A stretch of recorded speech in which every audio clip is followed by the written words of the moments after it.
Now that you've learned a little bit more about the children served by refugee and immigrant foster care, let's examine what it takes to be a foster caregiver. In this video, we're going to explore the basic qualifications needed to be a foster caregiver and talk about the qualities that make foster caregivers successful. To care for refugee and immigrant children, the first and most important quality you need is a willingness to serve vulnerable children who need a home. Foster caregivers come from all sorts of backgrounds and ages. It's not necessary to be married or partnered. It doesn't matter what type of home you have, as long as there's room for foster children to live comfortably. You'll need to have a stable income and pass a thorough background check. We're often asked if it's necessary for foster parents to speak the same language as the children they're serving. The short answer is no. In most cases, refugee and immigrant children in foster care do speak a different language than their foster caregivers.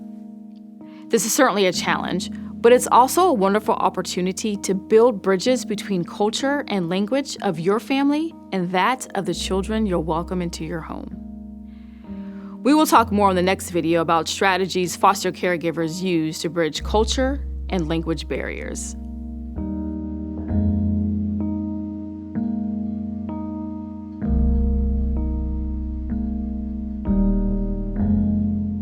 Successful foster caregivers have a couple of things in common.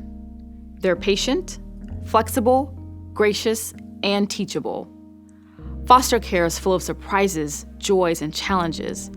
The children we serve have experienced grief and trauma beyond what most of us can imagine.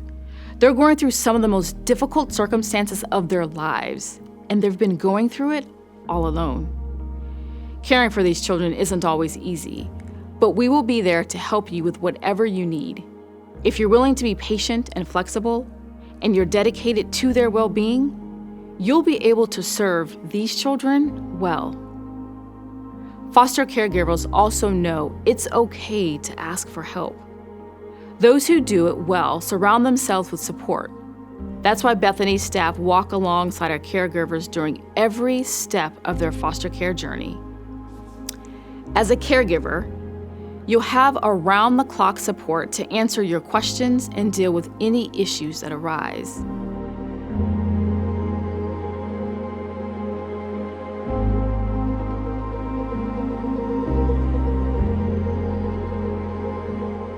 I always tell people, it's not easy. And I think if you go into something thinking like, this is something I want to do because I just want to do something nice for somebody. It's not easy, but it's worth it. It's worth it.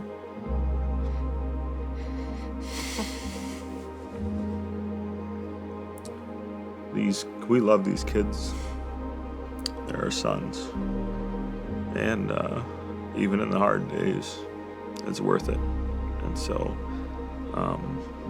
I try to help people prepare for it. The Bethany training, they basically try to convince you not to become foster parents. They tell you all the horror stories and they tell you all the hardships. And I think a lot of people going, well, this is going to be different because I'm a great parent. So if they come to my home, then it's going to be easy because I'm just going to love them. They're going to be like, oh, you're so amazing. I'm really thankful for how much you love me. And I'm just going to follow everything you do. But that's not real life. Trauma has effects. But we're just so thankful we went on this journey. And I guess we would tell people to count the cost, to understand it's not going to be easy, but to also realize the impact you can have on kids' lives and how it'll impact you. And I'm just thankful how it's going to impact our boys the rest of their life, to have that experience as kids, to welcome in someone that needs a home. And so I'm excited for how they're going to be changed by it too. We want to be the sort of people who live out our faith in everything that we do.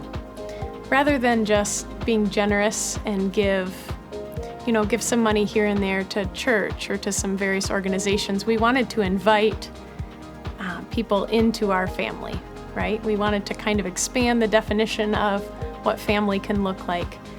We wanted to live our day-to-day life in a way that has sacrifices and offers welcome and is always inviting people in. Our faith is what motivates a lot of our compassion, We see Jesus having compassion on all sorts of people and inviting children, so we know it's something that God loves to do.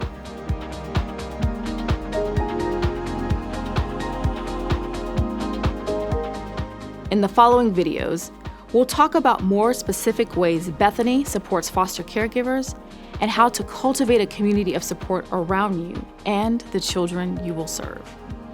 If you're ready to take the next step toward becoming a long-term foster family for refugee and immigrant children, please go to bethany.org/longtermfoster to get started.